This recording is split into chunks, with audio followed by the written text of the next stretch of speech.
இந்த காணொளியில் ஒரு பரபரப்பான சாலை காட்டப்படுகிறது. சாலையில் போக்குவரத்து நெரிசலால் பல வாகனங்கள் நின்று கொண்டிருக்கின்றன. ஒரு பெரிய மரம் வேரோடு சாய்ந்து நடு சாலையில் விழுந்து கிடப்பதே போக்குவரத்து நெரிசலுக்கு காரணம் என்று நான் நினைக்கிறேன். சாலையில் இருக்கும் அனைவரும் வேடிக்கை பார்க்க ஒரு சிறுவனும் பேருந்துக்குள்ளிருந்து எட்டி பார்க்கிறான். போக்குவரத்து காவல்துறையினரும் அதிகாரிகளும் மெத்தனத்தை காட்டுகிறார்கள். இது மிகவும் தவறு என்று நான் நினைக்கிறேன். தங்கள் கடமையை செய்யாமல் இருப்பது யாராக இருப்பினும் குற்றமே. பொதுமக்கள் பலரும் பாதிப்புக்கு உள்ளாகின்றனர். மழையும் சேர்ந்து கொள்ள மக்கள் அங்குமிங்கும் ஓடத் தொடங்கினர். பேருந்திலிருந்த சிறுவன் இறங்கி சாய்ந்து கிடந்த மரத்தை நோக்கி செல்கிறான்.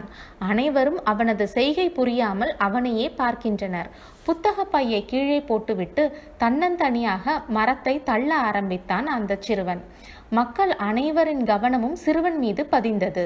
அவன் செய்கையை பார்த்து பெரியவர்கள் புரியாமல் நிற்க, அவன் வயதை ஒத்த சிறுவர்களோ அவனுடன் சேர்ந்து மரத்தை தள்ள ஆரம்பித்தார்கள். சிறுவர்களின் செய்கையை பார்த்து பெரியவர்களும் அவர்களுக்கு கை கொடுக்க மரத்தை நகர்த்தி அப்புறப்படுத்தினர். காவல்துறையை சேர்ந்தவர்கள் இதை பார்த்து தங்கள் கடமையை ஒரு சிறுவன் மேற்கொண்டு செய்ததை எண்ணி வெட்கி தலை குனிந்தனர். ஒன்றுபட்டால் உண்டு வாழ்வு, ஒற்றுமையால் எதையும் சாதிக்க முடியும் என்பதை இச்சிறுவன் உணர்த்தியிருக்கிறான்.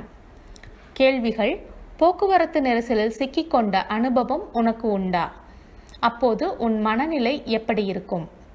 சாலையில் சென்று கொண்டிருக்கும் போது ஏதேனும் ஒரு சம்பவம் உன்னை பாதித்ததுண்டா? விவரித்து கூறு. காணொளியில் காணப்படும் சிறுவனின் செயல் பற்றி உன் கருத்து என்ன?